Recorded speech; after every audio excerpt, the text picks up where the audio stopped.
ദൈവത്തിന് സ്തുതി. പ്രഭാത കിരണത്തിലേക്ക് സ്നേഹവന്ദനം. ഭാഗം 1846. ഇന്ന് ജനുവരി മാസം 19-ാം തീയതി. ഈ ആണ്ട് പിറന്നിട്ട് 19 ദിവസമായി കേട്ടോ.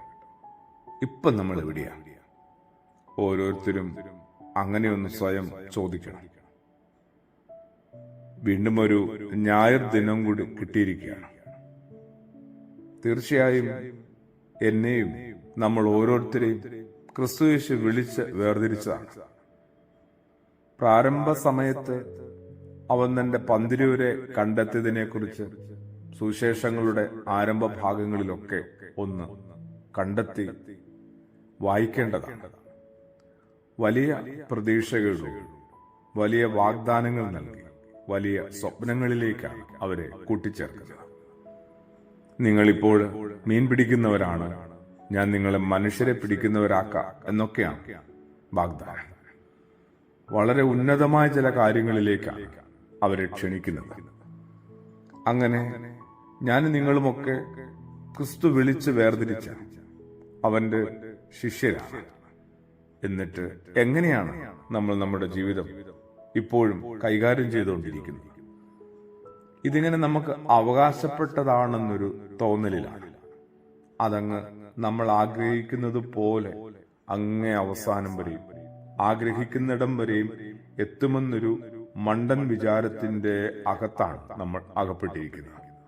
ഒന്നുമല്ല, ഉടമസ്ഥൻ മറ്റാരോ ആണ്. ഇതൊക്കെ കാവൽക്കാരന്റെ ജോലിയാണ്.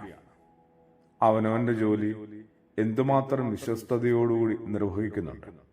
ഈ വിശ്വസ്തത അവനവനോടും അവനവന്റെ ഉടമസ്ഥനോടും ഉടയവനോടുമൊക്കെയാണ് പുലർത്തേണ്ടത്. അതുകൊണ്ട് തന്നെ